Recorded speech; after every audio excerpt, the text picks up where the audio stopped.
All right, so let's just do an overview of how my partner can escape from the underhook side. Okay, from the overhook side, obviously, the big themes for her are to get two of my arms to one side of her body here, or to force double underhooks by shooting an arm through and playing from here. From the overhook side, or from the underhook side rather, her big goals are to get her head to the floor. This is probably the most common and most effective one. Taking the head out to the floor and then doing everything from there. Number two, getting me into a position where I have two underhooks, where she shoots an arm through once again and forces double underhooks, where now I have good control but no attacking hands. And three, to slip an elbow in between myself and her, even though I have two hooks, and good head positioning. So even though I have a closed circle around my partner's hips from here and good head positioning, if she can misalign our center lines and get her elbow as a wedge between myself and her, now even though I do have good head positioning, and I still technically have two hooks and I have a closed circle around my partner's hips, she can still give me issues from here because it's hard for me to stay behind that elbow. Okay, so if I'm lazy from here and she gets that elbow inside as a wedge between myself and her, it's going to be hard for me to recover from here. Again, the overhook side, we have a wedge between my elbow and her. So when she tries to just scoot out and slip that elbow to the floor, it's impossible. But on the underhook side, that becomes much easier, where now the shoulder and elbow can slip inside my shoulder and elbow, and this can start to give me real trouble from here. All right, so we're going to look at how to deal with all of these. Now, obviously, on the overhook side, we looked at how to deal with double underhooks when she forces that. But we're going to look at now how to deal with our partner beating us with the head and beating us with the elbow. Okay, and just know, once the head comes free, the elbow wedge is always coming next. And now, how can we recover from here is the big question. All right, so we're going to take a look at that now. So now let's take a look at our opponent beating us with the head positioning. We looked at our opponent beating us with the bottom hook on the underhook side, the top hook on the underhook side, and now the upper body on the underhook side. Okay? So when we start to look at these as situations where you know what to do from each specific situation, and you have an idea of what your opponent's trying to do, it makes everything a lot easier. If you don't even know what your partner's trying to do, next thing you know, a hook's gone, two hooks are gone, your head positioning's all off, then it becomes overwhelming.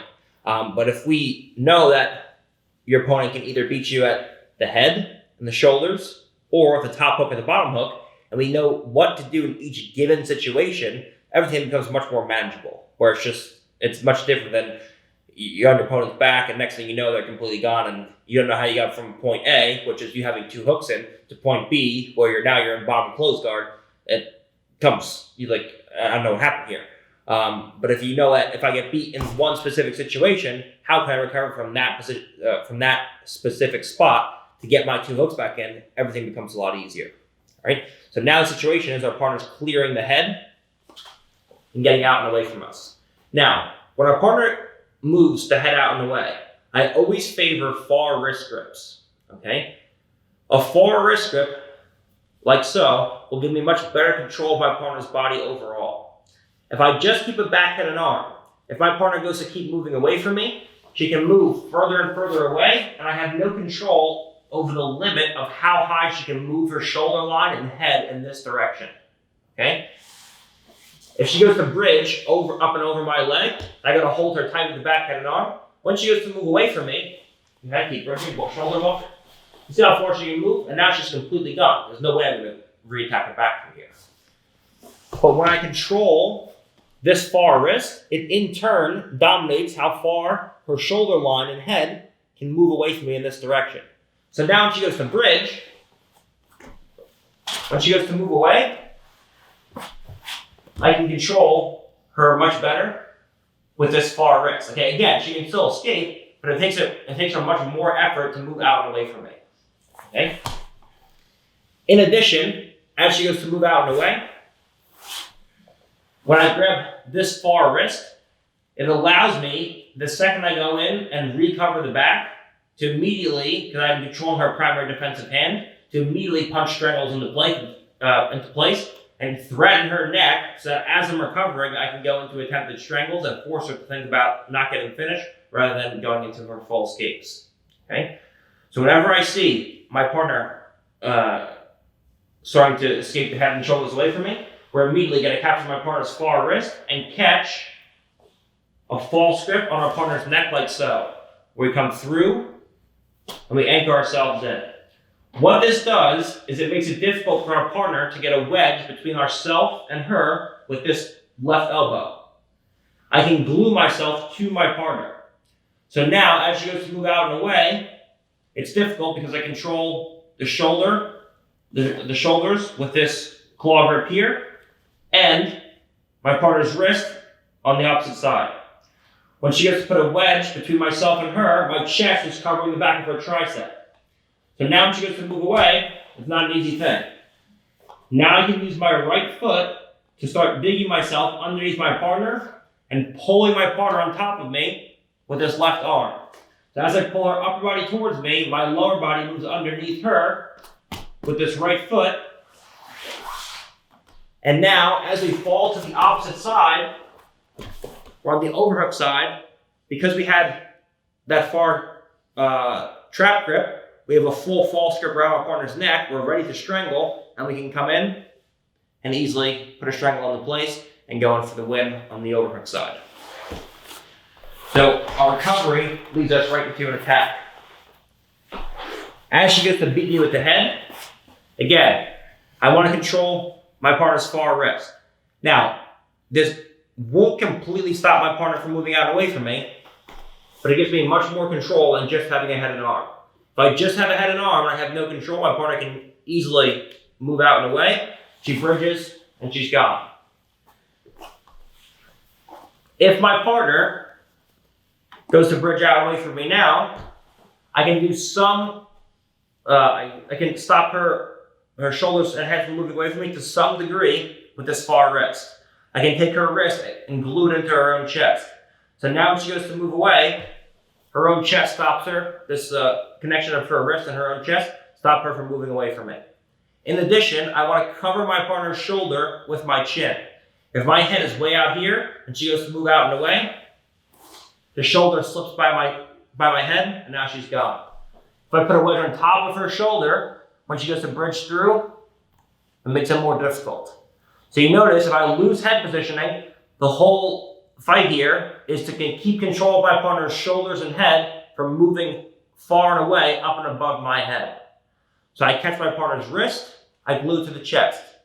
Now, when she goes to move away from me, this makes it more difficult.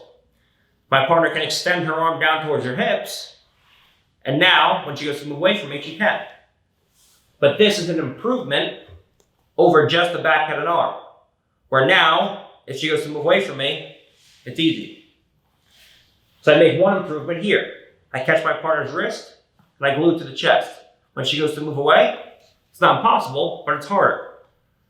Now, I make a second improvement by covering my partner's shoulder with my own chin. Now, when she goes to move out and away from me, that makes it harder. Now, I make a third improvement. I catch and I control my partner's shoulders through a false grip over my partner's neck. So now when she goes to move out and away, now there's 3 wedges holding my partner in place. So now when she goes to give a big bridge and escape her shoulders out to the floor, that's not an easy thing. Now, as I pull my partner on top of me with my left hand, I simultaneously dig my hips underneath my partner with a goal of getting my right knee outside my partner's right hip to put 2 wedges outside of my partner's hips. So as I lift and pull across with my left hand, I pull myself underneath her with the lower body by using my right foot on the floor to scoot like so.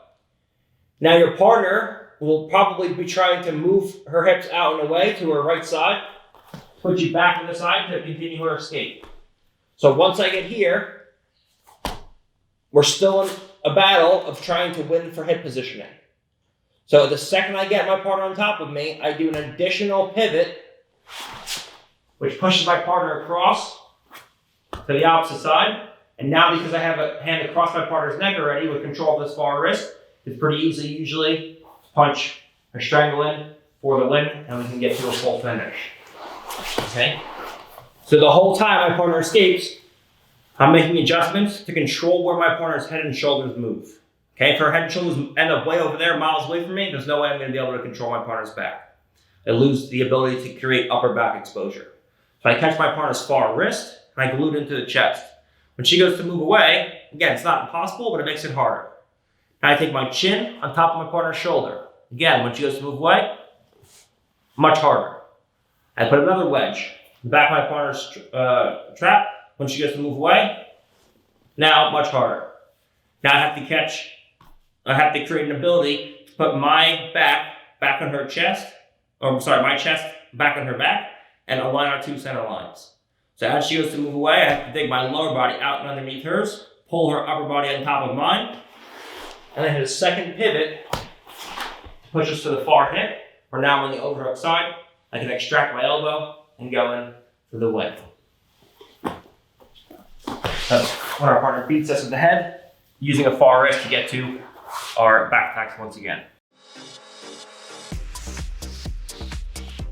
Very similar to before, we're going to use a far side underhook this time to re-attack our partner's back. Now we looked at this briefly, well, pretty in depth actually, from when we were on the underhook side and our partner freed the bottom hook. And I got the elbow to the floor, and we used an underhook to recapture our partner's back.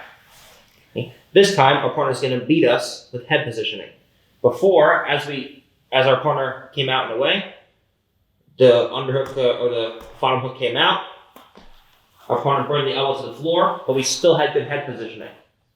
This time, it differs because this time our partner is beating us not the lower body first, but the head's coming out and away, and we're losing the head completely right from the beginning.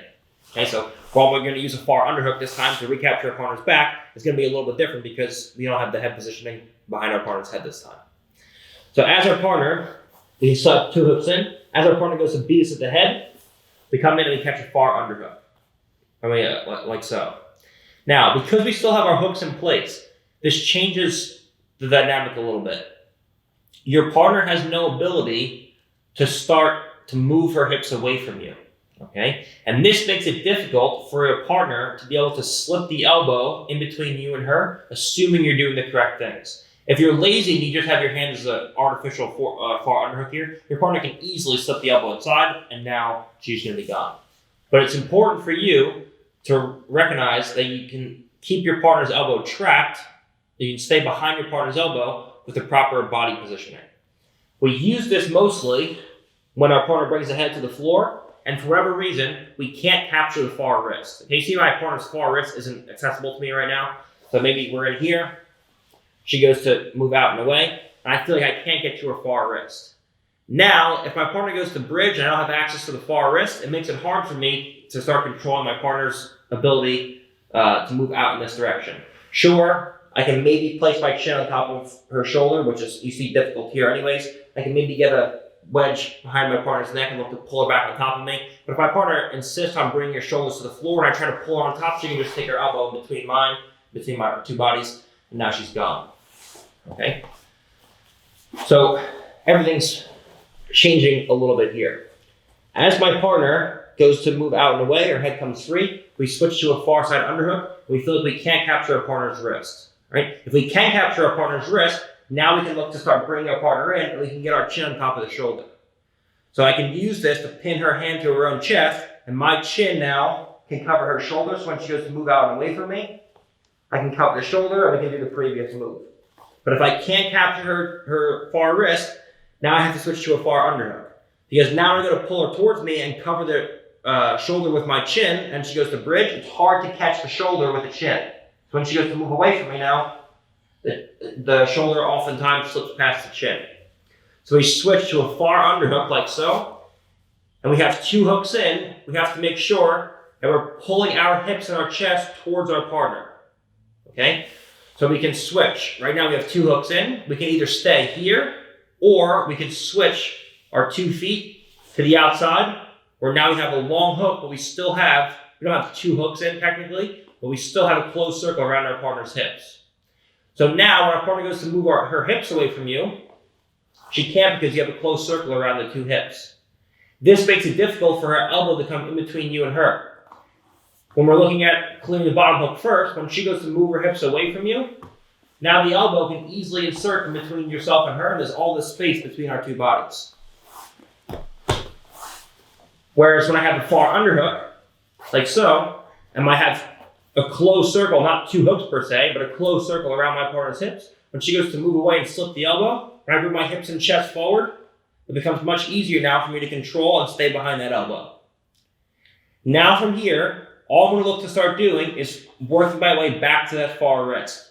So as she goes to move out and away, I use my left or my right foot rather on the floor, and I use a pull now of my partner's far lat muscle to start getting my hips underneath hers and my body, my upper body, and pulling her upper body towards me.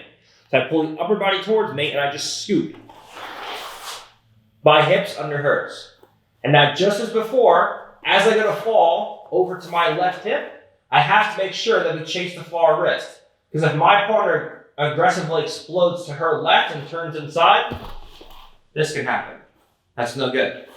So the second we pull our partner up on top of us, we immediately chase the far wrist. So now when she goes to move out and away, we have diagonal control, left hook, right shoulder, and now we can go in and lock triangles, hooks, whatever we want from there.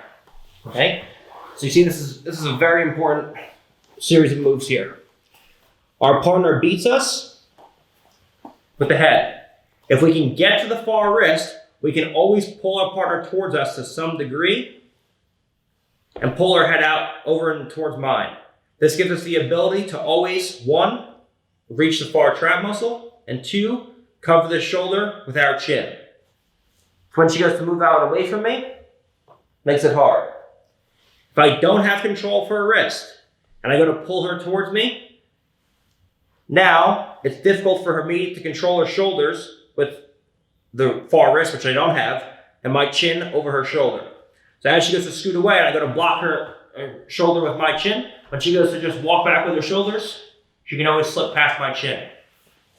And now her shoulders and head are way out and away far away from me. So we always, if we lose the wrist, switch to a far side underhook, like so.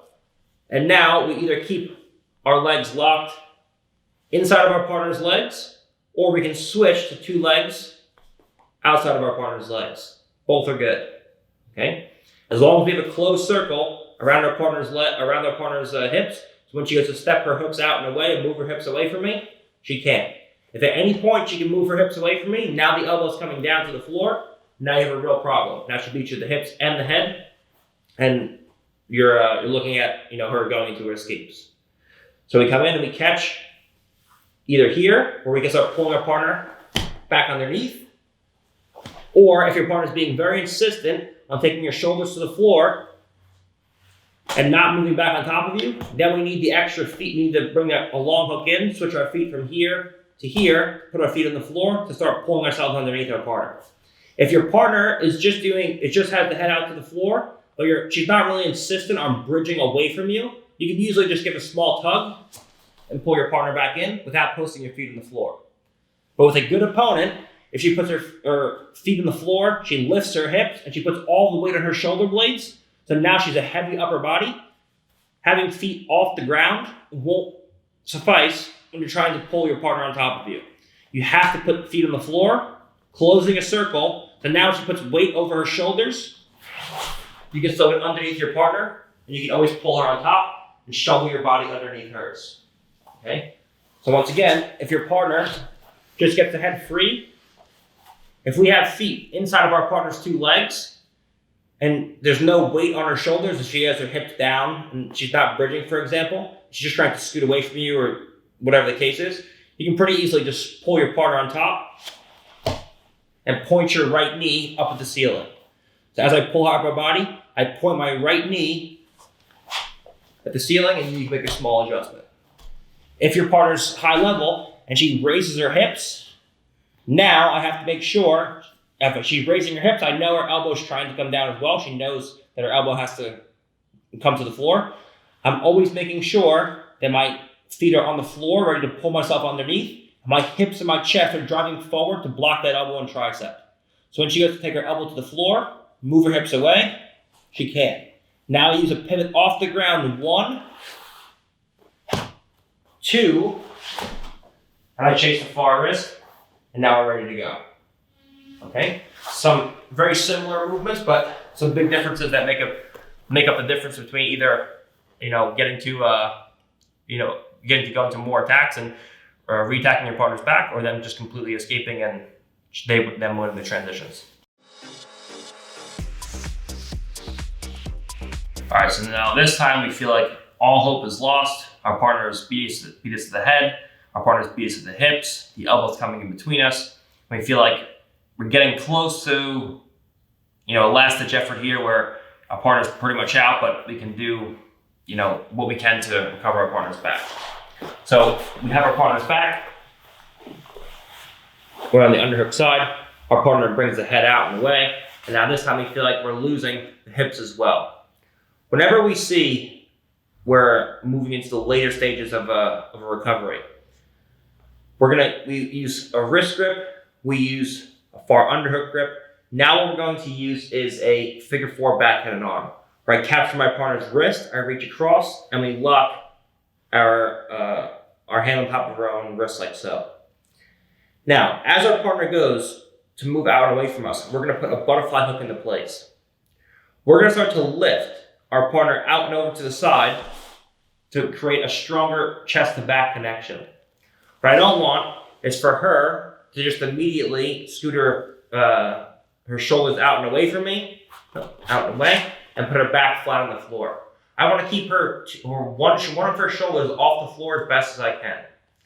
So from here, I'm going to use a butterfly hook to assist me in that motion.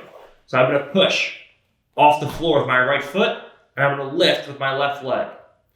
Now, what this does is it gives me the ability to start coming up to a knee and building to a knee. Now, let's take a look at why we're using the figure 4 backhand and arm.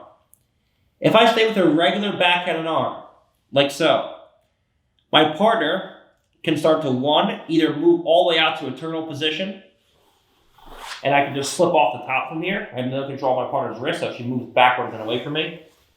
I slip off. Or 2, if from here, I start to push my partner out of the way and she threatens to move to a turtle and then slips back in the opposite direction, and I just have my hands locked and I don't have control of my partner's far wrist, now I can lose the far wrist and she can quickly go back and up and over my head, and now she's gone. So she can use it misdirectional, or she threatens going one way and then back in the opposite direction. So when I start to lose complete control of my partner's body, a figure 4 backhand and arm is always the best option to stop your partner from using misdirectional escapes. Okay? So we use a figure 4 backhand and arm, and we move our partner out and away. Another reason why we use a figure 4 backhand and arm is because if I have my hands locked, for example, my partner can start to come up and hop over my body from a turtle position as I'm going to follow her, and I end up in a bottom side pin, and this is no good for you. When I have a figure 4 backhand and arm, it gives me the ability to use my elbow to control my partner's ability to raise and lower her hips and hop over my body. If I have just a backhand and arm, I can stop my partner from hopping over my hips. Go ahead. As I'm going to follow her up and build to a knee. But what I can't stop now is her quickly going in a misdirectional back in the opposite direction and moving away from me because I have no control over the far wrist. So the figure 4 backhand and arm stops both. If my partner goes to hop up and over my body as I go to build, she gets her hips higher than mine, she goes to hop over, I can always bring her hips down to the floor with my elbow. If my partner goes to scoot out and away from me, bring her shoulders to the floor, I have control of my partner's far wrist, and I can start to use a combination of this far wrist and reach across, or we can use a pulling of the wrist to start to get my head back into position. We can use a bunch of follow-ups from here with this figure 4 backhand and arm that we can't use with the typical backhand and arm. Okay? So the backhand arm helps us stop misdirectional escapes. So my partner goes to come to a turtle, 1, and then move back up and over my body, and she just bridges down to the floor. And it gives me a strong ability to use my elbow positioning to stop my partner from hopping over. So for example, if I go to build to an elbow, or build to a knee, and she gets her hips higher than mine quickly and goes to hop over, that's no good. But if she goes to try to hop over, I can use my elbow positioning as she goes to jump to return her hips down to the floor. So I can keep her hips on the floor while I build my hips up high, so I can look to insert my hooks once again. So from here, I have a figure 4 back head and arm. I've lost the hips and the legs, the hips and the head completely. I use a butterfly hook initially to push her up and off of me. Now from here, I'm going to look to start building up to a knee. So I use my butterfly hook initially. As she goes to scoot back to the floor, it's difficult. When she goes to come up to a turtle, it's difficult because of my elbow positioning. Now I push off my right foot, my bottom leg, and I build to a knee. Like so. From this position, we're going to look to come forward and step over our partner's body. Now, we switch from a figure 4 backhand and arm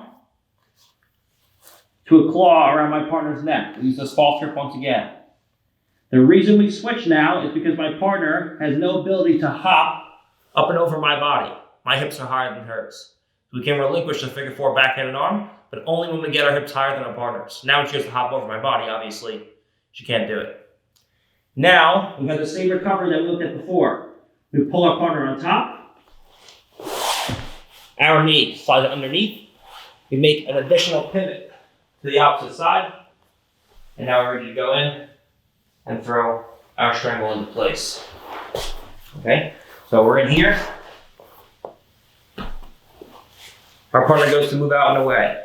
We feel like we're losing their position completely. So we switch to a figure 4 backhand and arm. Instead of a far wrist, we catch a cross wrist and we come in like so. So that now from here, we use a butterfly hook to start taking our partner up and over and away from us. What I can't have is for my partner to start getting her back all the way to the floor and moving out in this direction if I lose her head and her hips. So I want to create as much upper back exposure as possible. So we catch, we start elevating our partner out and over. So now, as our partner goes to bring her back to the floor, it's difficult. Now, if she does manage to do this butterfly hook, this is why it's important that I have control of this far wrist in some way. Okay? If I simply use a backhand and arm, she can threaten going to a turtle and then coming back into a misdirectional escape. That's no good, because now I don't have control of the far wrist. If I just control the far wrist with just a single straight grip from here, my partner can use a monitoring of her hand or my hand. She can grab my hand with her wrist, for example, where now she can go up to a turtle positioning. Now she can use the lack of control here to hop over my body and hop over my body. Okay? That's why it's important we lock a figure 4 backhand and arm. It stops misdirectional escapes, and I don't have control of the wrist at all. And it stops her from grabbing my hand to completely separate my elbows and hands, where now she can look to hop over my back and create more space than she already has. So use a figure 4 backhand and arm, so now when she has to peel my grips off, it's not an easy thing. When she goes to bring her back to the floor and escape, it's not an easy thing. When she has to hop over my body, because the elbow positioning on her hip, it's not an easy thing. And now we can use a butterfly hook to build to a knee, like so. And now, once our hips are higher than our partners, it's okay to let go of the figure 4 backhand and arm and catch our partner's far trap. So now we can slide underneath her, pull her on top of us, put a wedge outside that knee, or outside that hip, and then use an additional pivot to fall across to the far hip. Now we're in the overhook side, ready to go in and throw our hooks and finish into place. Okay, so you use a figure 4 backhand and arm this time and a butterfly hook to take our partner out and away, so to get our hips higher than our partners. Okay, our goal is to initially have a figure 4 backhand and arm until we can get our hips higher than our partners. The figure 4 backhand and arm stops misdirectional escapes, where she tries to go into a turtle and then cuts back the other way and slides her shoulders and head out to the floor. And it stops with my elbow positioning, her ability to move to a turtle quickly and hop over my body to the opposite side to get her hips higher than mine to end up in a top pin and a top side control, a half guard, or whatever from there, or at least escape. Okay, so it's very important to use a butterfly hook to create upper back exposure and a figure 4 backhand and arm to stop misdirectional escapes and her hopping over my body for escaping. So now let's say we've completely lost our partner's back. What can we do to at least switch to a different submission, change from going from the back system to a different system, whether it's armbar, kimura, triangle, leg lock. What can we follow up with to either attack a different submission or recapture our partner's back? Okay.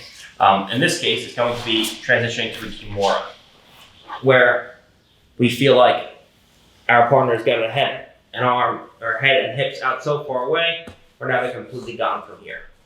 Whenever I see this, if I feel like I can't build to a knee, whatever the case is, I can't recapture my partner's back right away with a figure 4 backhand and arm, we're going to lock a figure 4 backhand and arm, and then as our partner goes to walk away from us, their hips are usually moving away, the head slips out, and we move to a kimura like so.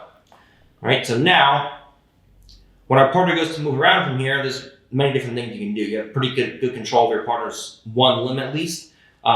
You can come to a top pin, you can go into attacking your partner's arms and try. You can hit kimuras, arm bars, triangles, things like that. But if we're looking to specifically take our partner's back from here, what we're going to look to do is play dilemma between coming up on top of our partner and playing with submissions and forcing our partner to try to move and escape and eventually raising their hips and going and giving us their back. So what we're going to start to look to do from here is we're going to start to look to threaten to come on top. So we're going to start to push our partner's hand down towards the hip and scissor our legs and try to come on top. The only way that your partner can stop you from coming on top from here is to start raising her hips off the floor and bridging into me. So now when she gets to push her shoulders back towards my hips, and I go to get up, go ahead, it'll force my hips back down to the floor. The issue is, as her hips rise, even if they rise slightly, it gives me the ability to start digging my way back underneath her body. So as I start to pressure my left hip forward into her head to start to get up, the only way that she can push my hip down and start bridging into me. So as she goes to start bridging into me, as soon as I see this, I'm immediately, even if the space is only a few inches, I'm going to post my left foot on the floor and shoot my right knee all the way through the best I can. Now I put a wedge outside of her hip and I point my 2 knees up to the ceiling. Like so. So now I have 2 wedges outside of my partner's hips. When she goes to move side to side, it's impossible. Now from here, we lock a backhand and arm. Now you make a choice. If you want to fall to the overhook side, my left-hand side in this case, you put a right leg butterfly hook in. You lift the right leg, you fall to the left side, and you insert your bottom hook. Now we're in place. If you want to fall to the overhooks or to the underhook side, my right-hand side in this case, you insert a left leg butterfly hook. And as you lift, you insert the opposite hook. Now we're ready to go in and play right from here. So when I see my partner has beaten us completely, and now from here, we have a kimura. We're going to start to look to come on top of our partner. All right? So our hips are completely gone, our head's completely gone, and all we're left with is an arm. All right? It's another good reason to use a figure 4 backhand and arm because it translates directly into kimuras. Okay? Now I'm going to start coming on top. If your partner doesn't do anything and lets you come on top, then just move on top and look to work with kimura finishes, triangles, arm bars, whatever you're going to do from there. But if your partner doesn't want you to come on top and attack her arm, she has to raise her hips to some degree. If I go to get up and she keeps her hips and her shoulders on the floor, I can easily get up. The only way she can stop me from getting up is to put weight over my hips. So as I go to get up and she puts the weight on my hips, it makes it hard for me to get up now. The harder I go to get up, the more she has to raise her hips. So I look to start coming forward, and as she goes to raise her hips, I slide my knee underneath. The only thing I need is for her hips and her back to be off the floor about this much space, just enough to slide my knee underneath. Once my knee is underneath, now the whole thing is to put 2 wedges on the outside of her hips. So I look to immediately start pulling my partner with my arms. I push across in this direction, and my right knee points towards the ceiling. Like so. Now we switch to a backhand and arm. Whatever side you want to fall to, We put an opposite side butterfly hook in, we lift, we put a hook in place, ready for a posterior mount, a body triangle, 2 hooks, whatever the case is. And now we're ready to go in and attack our partner once again. This is assuming that our partner beats us completely. She scoots far out and away, the hips go all the way out, and the head comes out, and we move to a Kimura. And now from here we start going in and recapturing the back right from there. All right, so now we're going to look at the great value of a cross-body ride, specifically for when our partner forces us into a double underhook situation or just frees the head in general. Now, obviously, we showed some stuff from double underhooks in the overhook section where our partner pummels through. You can do any of those options, but we can also switch to a cross-body ride. Now, whether our partner forces us to double underhooks or our partner frees the head, it's always a great option to switch to a cross-body ride for this reason. If our partner, whether it's from the overhook side or the underhook side or double underhooks, whatever the case is, if our partner frees her head to the floor, because you have 2 hooks in, or body triangle, whatever the case is, there's no limit really on how far your partner can move her head and shoulders away from you. So if you just sit here and you don't change any of your grips, if your partner bridges out in this direction, the shoulders, the hips, the head, the feet, everything will move far away from you. But when you transition to a cross-body ride, you wedge your partner's leg in a place where now, as she goes to bring her hips far and away from you and she goes to scoot her hips back, you have a wedge underneath your partner's ankle, which is holding her in place. So when she goes to move her shoulders back and away, her shoulders can only move so far away from you. So even if you completely lose head positioning, if you lock a cross body ride, it puts a limit on how far your partner's shoulders, head, and hips can escape away from yours. When your partner goes to move backwards, they can't move anywhere. The only way your partner can move away from you is in this direction if you don't have diagonal control. Right now I have control for a right hip. If I don't have control for a left shoulder, she can obviously move up to turtle position, move away from me, and now escape. But the second I control her left shoulder, now when she goes to move away from me, it's impossible. So all of her traditional escapes now that she would be doing from the underhook side when she frees the head won't work. So normally she moves out and away, her shoulders come to the floor, and now she can turn into me. Okay? Where now either coming to mount or she turns on top, she gets on top, and now she's in top, close guard, or whatever the case is, and she beats me. None of these traditional escapes work when we switch to a cross body ride. So this time my partner beats my head positioning, whether she moves double underhooks or whatever the case is, and we use a butterfly hook to lift, and now we lock a cross body ride by locking a figure 4 first, and then putting our 2 feet or our foot behind our partner's ankle, and just taking our foot down to the floor. So now when your partner goes to spring the hips, her shoulders out to the ground, when she goes to move away from me, that becomes impossible now. So her shoulders are completely on the ground, but she can't move her head far out and away. In addition, when she goes to turn towards me, her right hip is completely blocked. There's a wedge over the hip with my calf muscle. Now when she goes to turn away, we catch our partner's wrist, like so. We catch with an undergrip like so, with our right hand, and we glue our partner's forearm to our torso. So we catch under one with a false grip underneath our partner's elbow.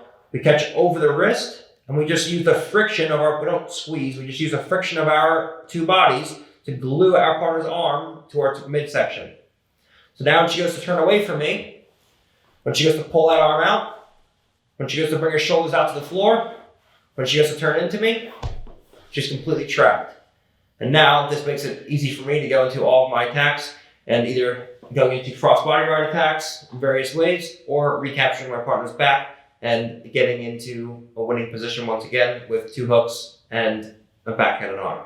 Okay, so let's look at how we can use cross body ride now to counter our partner's traditional escapes by walking the shoulders and head out far away and then turning into us. So now we're going to look at what we want, our best case scenario, we can recapture our partner's back when our partner beats us with the head to the floor, and we switch to a crossbody ride. Okay, again, if you're trying to fish from this position, it's never going to work. I have to make sure I lift my partner's top hip so that I have a long bottom hook, and only now can I put a crossbody ride in. And notice if your partner's hips are too far down towards the floor, it's going to be hard to lock a crossbody ride. That's why when you're drilling this, it can be difficult sometimes to actually get it into position. But when your partner is giving you the right defensive reactions and trying to escape and bridge up to bring our shoulders to the floor, now the crossbody ride comes into place effortlessly, and it's easy to lock up when your partner's trying to escape. Okay, that's why it's so important that we get in the habit of using this as a perfect counter to an escape where your partner tries to bring the shoulders up and away from you. If I try to lock a crossbody right here, it's almost impossible. But the second your partner's hips rise and the shoulders move away, now we lock the crossbody ride, and it's pretty easy to control your partner from here. Now, when you're extending your partner, most people will tell you to extend your partner like so. It's easy for a good leg pommeler to extend her leg and pommel inside your legs. And now she sits up and captures your ankle with her hand. Now she can start to attack her legs, and she has an ashigarami. And this is no good. What I want to look at, or what I want to be doing when I have a crossbody ride, is I rarely extend my partner from here. Okay? I don't extend my partner's legs like so. If she aggressively extends her right leg and pommels around, now she's in an ashigarami and she's ready to break my leg. This is not what we were looking for here. So when I'm in a crossbody ride, I just simply plant my left foot on the floor. While it doesn't feel as tight, there's not as much tension running through your partner's body, it makes it almost impossible for your partner to re-pommel her legs. When she goes to bring her shoulders out to the floor in this direction, she can't. Okay, it's gonna be very difficult because there's a wedge on top of your partner's thigh here. Okay, the extension creates the illusion that you're doing a good job of controlling your partner because it feels like your partner can't scoot up and away. But the extension isn't what stops her from moving your shoulders in this direction. The wedge on top of the thigh is. So when your foot's on the floor, even when there's no extension, when she goes to move her hips out and away, it's still impossible. When she goes to re-pommel her legs from here and try to enter into an ashigarami, it's also impossible. There's no way she can re-pommel. Whereas if my foot's off the floor, she has to go under my foot. Notice what has to happen. She has to extend her leg straight, beat my hook, and now her foot has to go under my leg, and now she's in her own ashigarami. So what I have to make sure of is that her foot can't get underneath my foot. And if my foot's in the ground, there's no way that her foot can get underneath my foot. So now when she goes to re-pommel her legs from here, I can give her all day. She's never going to ever re-pommel to go into attacks on my legs. So when I lock a crossbody ride, I don't fall into the illusion that my extension is stopping her escape. What's stopping her ability to move away from me in this direction, straight up, obviously turning is different, but what's stopping her escape and moving her shoulders and head out in this direction is the wedge on top of her thigh, which is there regardless of whether or not I extend her down and away from me. What the big danger is that your partner will re-pommel the legs and attack your legs with an ashigarami and go to outside heel hooks. But I make sure my partner can't re-pommel by keeping my foot on the floor. All right? So just so you know how to control a crossbody ride effectively. Now when we're looking at how to actually recapture our partner's back, we come in and we control our partner. Hand over the wrist, hand underneath or on top of the elbow. So when she goes to move in the direction, it makes it very, very difficult. She can't move out and away. She can't turn towards me. She can't turn away from me. We have good control of our partner from here. As I go to reclaim my partner's back, all we're going to look to do is to catch our partner's, or to glue our partner's hand to our chest. We're going to pommel our hand around, and now we're going to either go, if our partner's sitting up, we go underneath the head, or if our partner has to head to the floor, we just move away far enough where we can blade our hand and go directly in the space between our partner's bottom of our partner's skull and our partner's shoulders. You can always get underneath your partner's neck here. Now, As I look to pull my partner into me, this is going to be a time where I do extend my legs. I don't just look to pull my partner on top of me with my right hand. I extend my partner's body out in this direction, and as I extend, I point my right knee up to the ceiling. This will make my partner's upper body almost weightless. Okay, it will be a lot less weight on my partner's shoulders. Right now, she puts weight on her shoulders, and I try to pull her towards me. When she goes to make her upper body heavy, I can't just bicep curl her into me. So what I have to look to start doing is to put some tension running through my partner's legs. So I extend, I still keep my foot close to the floor so she can't get underneath it. And now as I pull with my right hand, I point my right knee towards the ceiling. And it's my legs that do the work. My right hand is my direction hand. I guide my partner's upper body towards me. My knees and my legs are what actually pulls my partner on top of me. Okay, so my right hand just guides her toward me so I can get my head close to hers, but my knees are what's doing the work. So I extend to some degree with my legs, like so, and that brings weight down towards her hips and off of her upper body. My foot, you notice, is still on the floor. Now, as I point my right knee towards the ceiling, this is what pulls her on top of me. And now the hand guides her head towards mine so I can get ear to ear and lock a back head and arm. If you just try to pull your partner with your upper body and she puts weight over her shoulders, it's always going to look like this. So we capture the head, we have control of the wrist, we extend slightly, we point the knee towards the ceiling, and pull your partner on top of you. Now your hand guides your ear to your ear, where we can go in, lock a back head and arm, and now we fall back to the bottom hook side, where now we can release the cross-body ride. We can move to a high ball ride. We can look to insert hooks. We can look to do any of the previous options that we looked at, attacking from the overhook side. So your partner beats you on the underhook side. You can do this on the overhook side as well. That's how you talked about before. If your partner brings two of your arms to the same side of the body and looks to scoot her shoulders to the floor, you can lock the cross-body ride right from here as well. Now you can look to peel her hands off and go to the same thing. So you can do it from the overhook side too. We capture, 1, 2. We look to insert our hand underneath our partner's neck and we catch. We hit a slight extension, control, we have no extension. To reclaim our partner's back, we extend slightly to bring weight from her upper body down to the lower body. See that small shift there in her weight? And now we point our two knees towards the ceiling with an emphasis on the right directionality of force of the right knee. And now my right hand guides her ear to my ear. I lock the back head and arm, and we fall over out to the right side. Now we come in, we extract our left leg, and we look to move to various attacking positions where we can insert various leg positions with hooks, body triangle, whatever you want from there. We can reclaim our partner's back from a cross-body ride. So now let's look at moving into a freestyle guillotine. For this series with the cross-body ride, we talked about it a little bit in the Attacking Turtle series, but we're going to talk about it here as well in case you don't have that. This is more about attacking the back, but the other one was more about capturing the back. So this is going to go more into detail with the cross-body ride stuff here because it's more applicable to back attacks and not turtle attacks.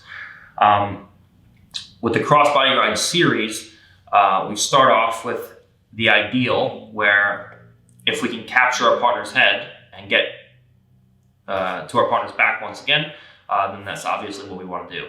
And then as the head moves further and further away and we can't get to the head, what can we go into attacks on? So right now we're going to look into the freestyle guillotine where we can't get to our partner's back, but we can go into a submission that includes the head being close to us. Then we're going to go into attacking the arm with the hammerlock, and then eventually attack into our partner's legs, where we can start chaining systems together, where we have back attacks and we go to leg attacks, where we can attack the full range of the body from our back system. So cross-body ride is part of our back system. We have attacks in the neck, we have attacks in the arms, we have attacks in the legs. Okay, so we can attack the full body at all times from whatever position that we're in. So we're going to start off with our partner escapes, or we choose to move to a cross body ride, whatever the case is, and we start in our default starting position. We have diagonal control, right hip to left shoulder, control our partner's arm like so. From this position, we're going to look to move into a freestyle guillotine where we attack our partner's neck, attack our partner's neck. We have to get close to our partner's head, and we have to control this hand. Right now we're controlling the hand, but it's on the wrong side of my body. I need to get her arm behind my back. So what we're going to look to do is we're going to look to make a pass off, where I lift the hand, and now I take the elbow through and I pin my partner's elbow down with my own elbow. I want to look to keep control of her hand as long as possible. If I let go of her hand, there's no reason why her elbow can't just slip inside. And now we're back to square one. And now she quickly turns away from me. She's gone completely. Okay? So we catch our partner's arm. We keep control of the wrist. So that even if my partner gets the elbow back and I feel like I'm not going to be able to get where I want to, when she goes to turn away from me from here, I still have control of that wrist and I can at least go back to the default control position. So we come through and we catch. Now, the second I go to sit up, I have to control the distance between myself and my partner's shoulder. If I sit up and where I stay here, my partner can easily slip the elbow back inside and now she's gone. What I have to make sure is that my partner's arm stays behind my back. So as I come up, I have to close the distance between my chest and her chest. The way that I do this is by coming up and capturing my partner's shoulder. So now, instead of just sitting up, I can use an assist with my left hand to pull my shoulder towards hers. So when she goes to bring that elbow back in front of me now, the arm's completely trapped behind my back. If you just go to sit up and your partner's naive, you can just sit up and create that connection. Okay? But if your partner's good, your partner's always going to be moving away from you as you go to sit up. So as I go to come up, if I don't have an assist with the left hand, my partner will always move the head away from me as I go to get up, and now the elbow will slip inside. If we both go to get up at the same, or if I go to get up and she goes to bring her elbow in, if she keeps her head in the same position, it's pretty easy for me to win that battle. But if we both go to get up, or if I go to get up and she goes to take her elbow back inside and she's smart and she moves her head away from me, you're never going to be able to beat your partner from here. Okay? So what I want to make sure of is that I control the distance between my chest and her chest by assisting myself getting up and pulling her head towards me with the left hand. So as she goes to move away from me, it makes it hard for her head to move away and pommel that elbow back in front of my body. Where now from here, when she goes to bring that hand back in front, it's essentially impossible now once I'm here. Now we're going to look to reach through. Left hand comes through. Right hand comes through. And now we're going to use a different variety of grips.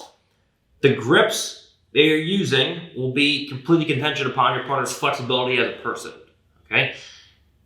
There's a couple different grips we can use, ranging from 10 finger, palm to palm, wrist to wrist, or full figure four. Think about these as a circle. Right now, a 10 finger grip is a big circle. A palm to palm is a smaller circle. A wrist to wrist is a smaller circle. And a full figure four is the smallest circle. The smaller you make the circle, the tighter the lock is going to be. So if your partner's not flexible at all, a 10 finger grip might work. A palm to palm may work. A wrist to wrist grip may work. Or if your partner's small like her, you shoot your hand all the way through and you have a full figure of four. So now you have the tightest of all the circles and you can really get strong braking mechanics from here. The finish is what I want.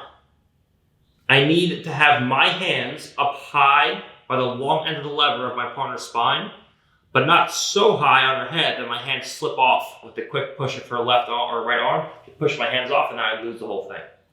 So it needs to be high enough where she can't push my hands off, but where I'm up high by the long end of the lever and not just pulling them to the base of my partner's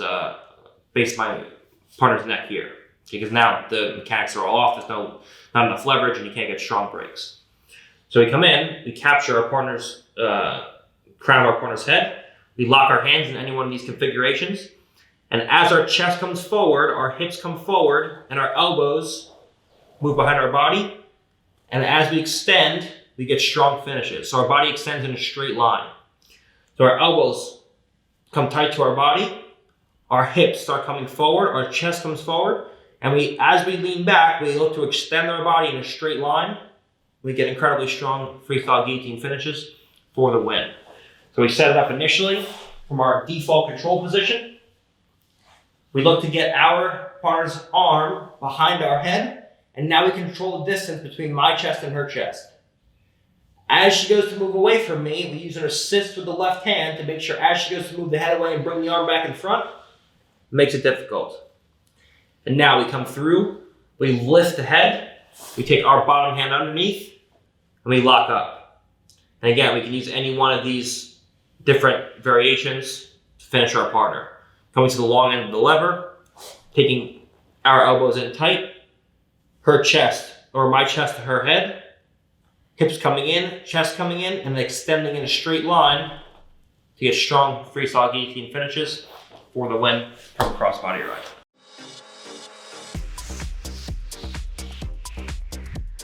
All right, so now we're gonna move into the hammerlock again. This is on the Turtle series, but we're gonna go into it again here in case you guys don't have both. So this is when our partner's head starts to move far away from us now. So we move to a crossbody ride.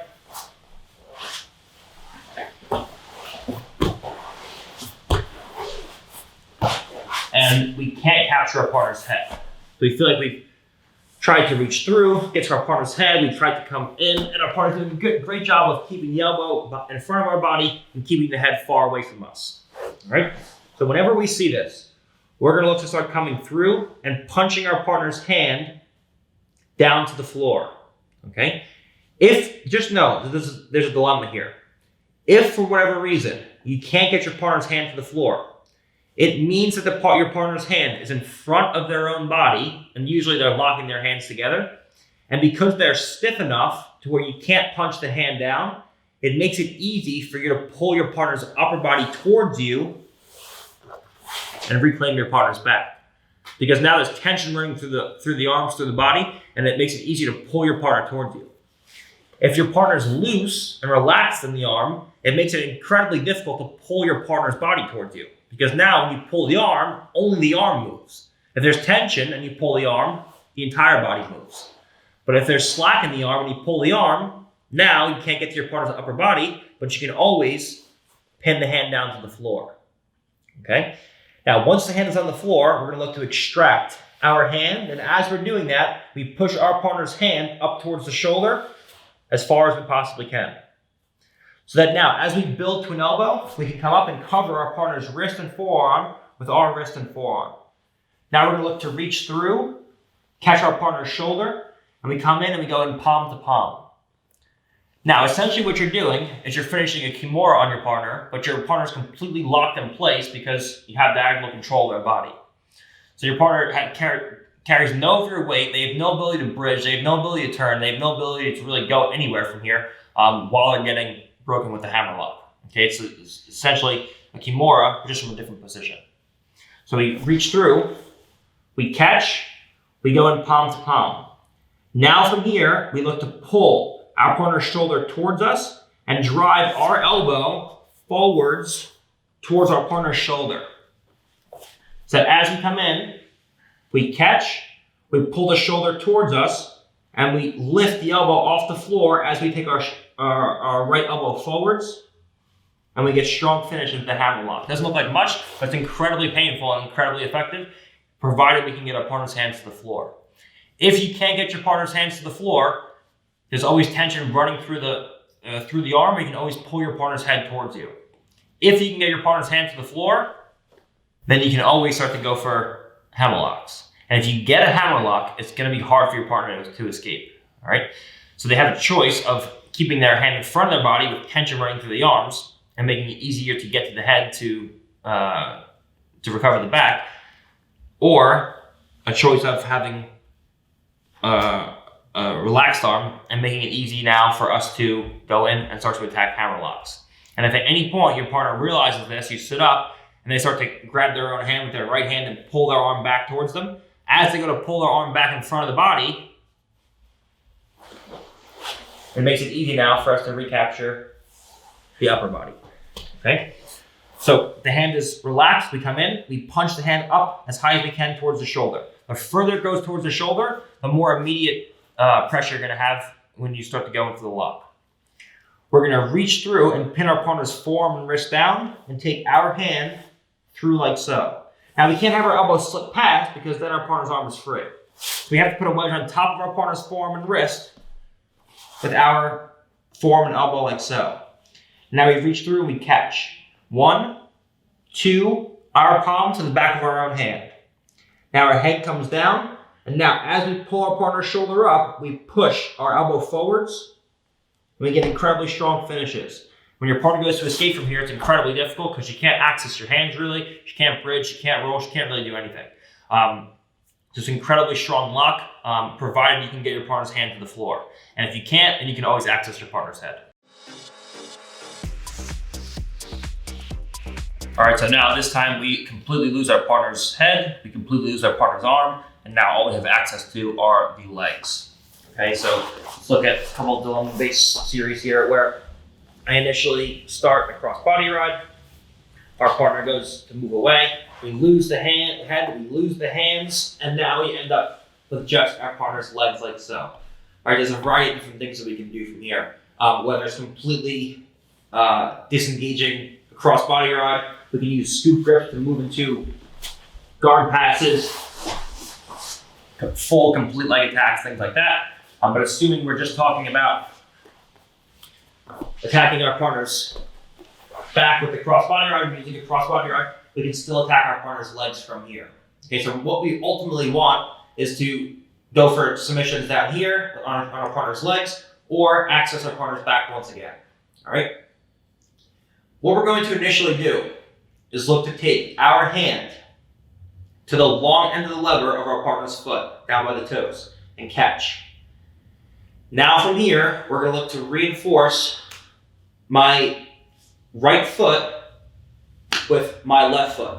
So when I go to push with my right leg, I can also push down into my partner's knee with my left leg like so, as I pull my partner's toes down towards me.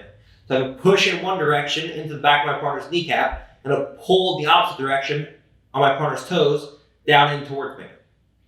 As I go to finish, I roll my shin forwards into my partner's knee, which will tell you that this is a lot different with my toes pointing up towards the ceiling, and this, when my toes roll forward towards her head, it gives me a tighter connection of my shin to the back of her kneecap and makes everything much tighter. If I want to pull with two hands, okay, so I can finish my partner right from here. If I want to pull with two hands, it's crucial. I never reach through my partner's legs and reinforce the pulling grip with my hands like so. Your partner, if they're good, will grab your wrist, pull it through with two hands, pull it over the hip, throw the leg over your face, and now you're in an arm bar where you're getting broken, which is impossible to escape because you have no ability to sit up or go into a rolling escape or do any of those things because your legs are entangled inside your partner's legs. So when you go to disengage your legs and go into a rolling escape, you're getting broke here, now your legs are trapped and you can't do anything, you're getting broken from here. Okay? So it's very important that if you want to reinforce the pull of your hands, you reach around your partner's legs and capture your partner's leg like so. Where now when she goes to armbar you, your two arms are outside of your partner's legs. So she has no ability to break you from here. All right? But I never reach up and grab in between my partner's two legs. This is a big no-no. So we catch one, we start a cross body ride initially, we capture the long end of the lever, we reinforce our right leg, in this case with our outside left foot, we roll our toes forwards into our partner's kneecap, and we pull our partner's toes down towards us. If we want to reinforce the pull, we reach around our partner's legs and we capture the toes. Your partner from here has to start an extension of her leg. If she lets you put a bend in the leg to a certain degree, now when she goes to extend it, or even reinforce it with her second foot, you're still going to break your partner from here. Okay? There has to be a point at which she starts to extend her leg before she's on breaking point. So as she goes to extend her leg, what she does is the legs move further away from you, but now as she goes to extend, she brings the upper body back towards you. So the further the upper body moves away from you, the closer the legs are. The further the legs move away from you, the closer the upper body becomes. So we play a dilemma of attacking the legs, like so. If she does nothing, then we break her. If she goes to extend the legs, we extend with her, with our legs. Okay, this is one of the times that we do extend the legs. So we have foot over foot. As she goes to extend, we go back to it, ankles crossed. This is the one time we do extend. Then we place our foot flat on the floor. Now we look to climb up and chase our partner's upper body and get to some kind of upper body grip where we can go in and control our partner's back once again. Okay? So we move from the head down to the legs, and we can also move from the leg back up to the head.